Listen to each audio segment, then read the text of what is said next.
6:45, this is the Sri Lanka Broadcasting Corporation.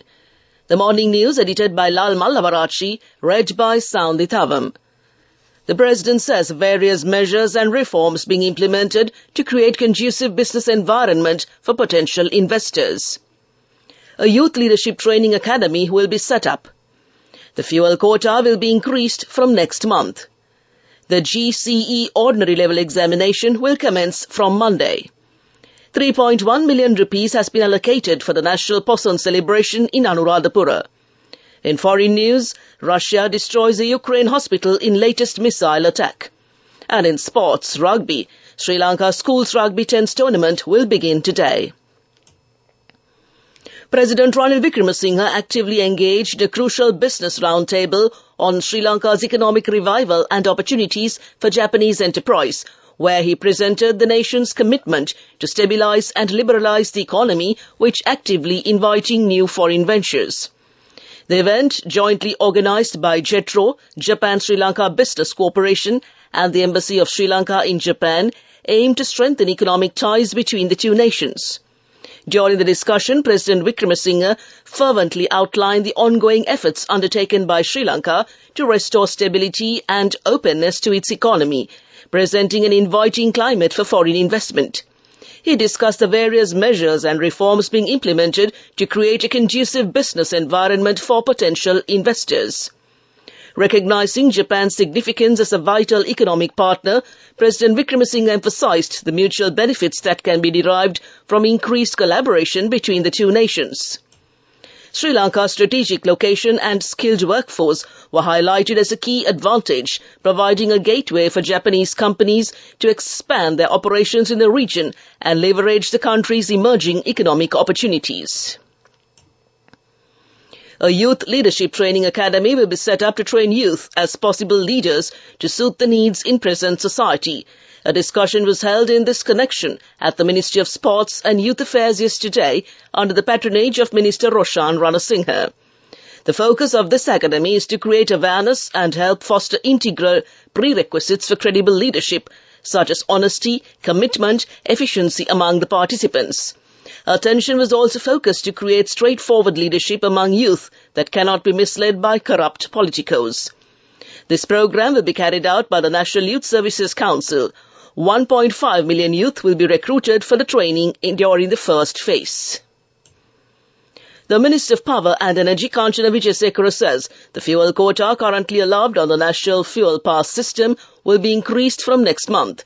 In a Twitter message, the minister revealed that the current quota will be increased for all vehicles from the fuel price revision scheduled to take place in June. The relevant discussion was taken at a meeting held recently with the Marketing, Finance and Commercial divisions of the Ceylon Petroleum Corporation, during which the CPC cargo and distribution plans and finances were also reviewed.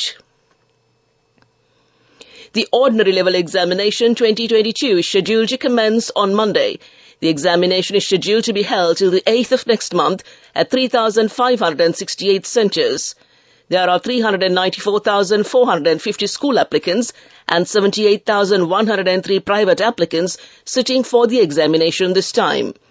Meanwhile, the Education Ministry announced that the 2022 GCE Ordinary Level Examination admission cards should not be withheld by the principals without handing them over to the candidates under any circumstances. The ministry further said the announcement was made due to information received that admission cards of school candidates were being withheld by principals till the candidates settle their facility, service or other fees. This news broadcast comes to you from the Sri Lanka Broadcasting Corporation.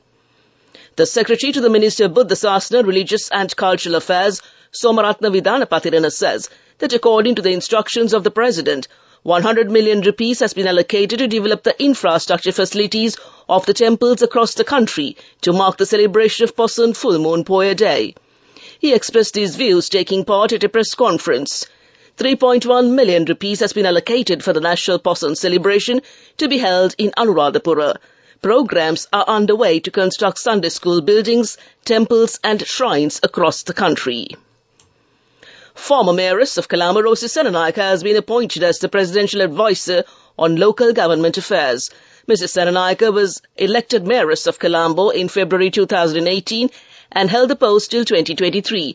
She's also worked at the Prime Minister's office for a short period in 2015.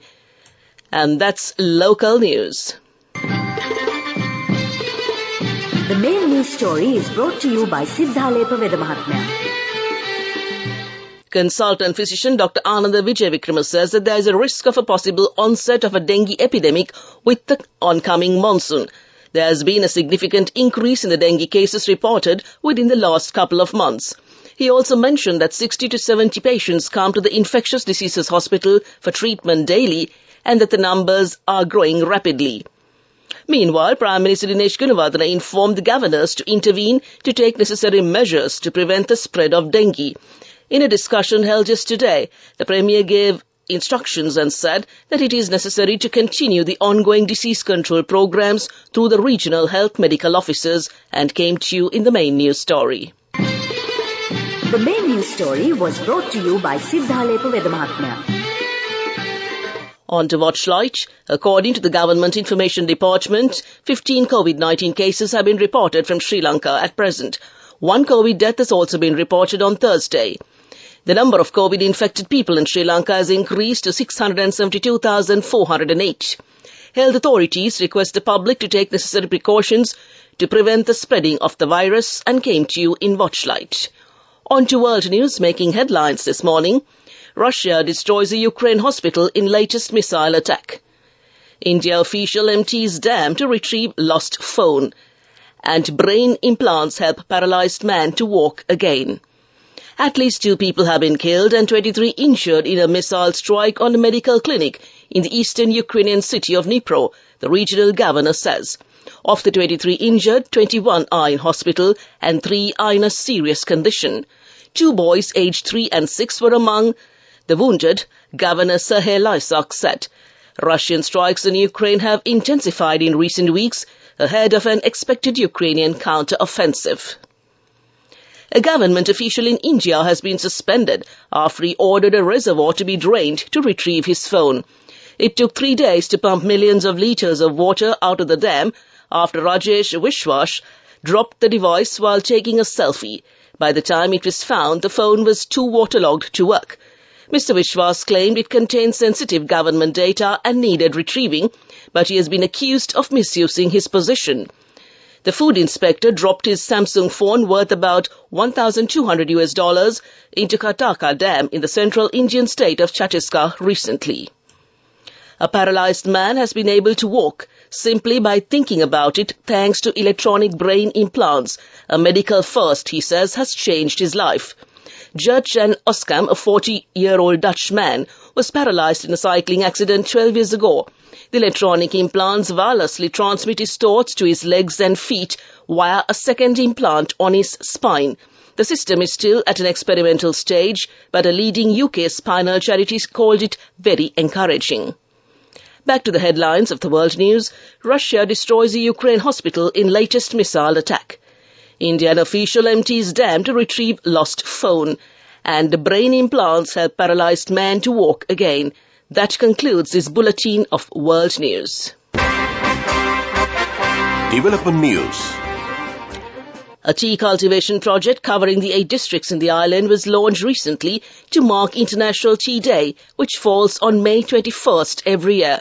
Under this project, initiated by the Plantations Ministry and the Small Tea Estate Development Authority, 38 million tea plants will be planted in 304 hectares in the Ratnapura, Kagala, Gaul, Matara, Kandy, Nuwara, Badulla and Monoragla districts.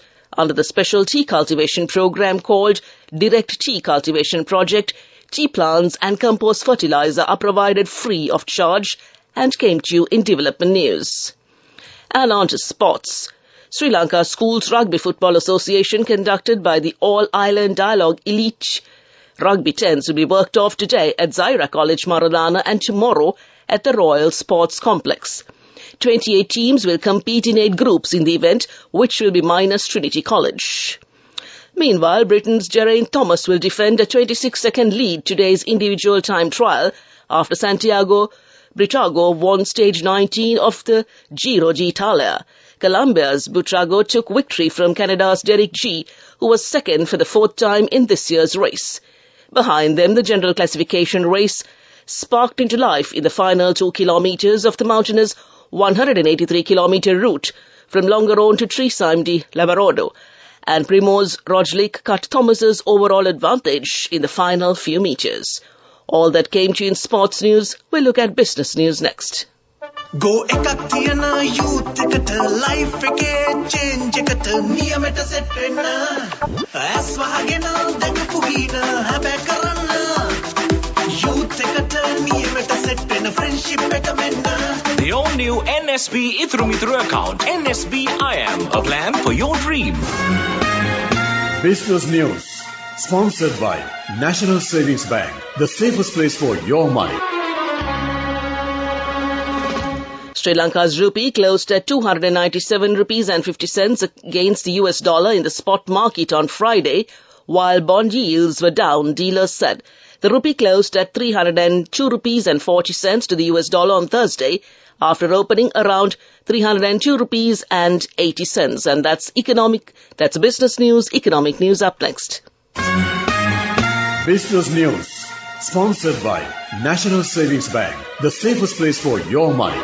Go ekak thiyana youth එකට life එකේ change එකට නියමෙට set වෙන්න ඇස් වහගෙන දැක පුහින හැබැයි කරන්න youth එකට නියමෙට set වෙන friendship එක මෙන්න. The all-new NSB Ithru account, NSB IAM, a plan for your dream. Economic news, courtesy of... For the 5th consecutive year, LOLC is awarded People's Financial Services Brand of the Year at the 2022 Slim Kantar People's Awards. As the People's Financial Services Brand of the Year, LOLC continues to place the customer first. And this has won the hearts, minds and trust of Sri Lankans, with yet another prestigious award as proof of this lasting commitment. LOLC. Imagine the possibilities. The State Minister of Investment Promotion, Dilum Amnugama, says Sri Lanka received $604 million of foreign investments during the first quarter of this year. He said Sri Lanka had received foreign investments for 30 new projects and came to you in economic news. LOLC Finance is taking the power of innovation to the next level, winning 5 golds at the Technovation Awards 2022, leading the digital revolution with cutting-edge interbanking digital payments. LOLC Finance claims the overall gold award, whilst also claiming an extraordinary victory in digital banking. Weather report. Several spells of showers occur in the western, Sabragamo and central provinces and in the Galle and Matara districts. A few showers occur in the northwestern province and in the Mana and Jaffna districts. Showers or thundershowers may occur at a few places in the eastern and Uva provinces during the evening or at night. And now to conclude this bulletin of news, a recap of the headlines. The President says various measures and reforms are being implemented to create a conducive business environment for potential investors. A youth leadership training academy will be set up. The fuel quota will be increased from next month.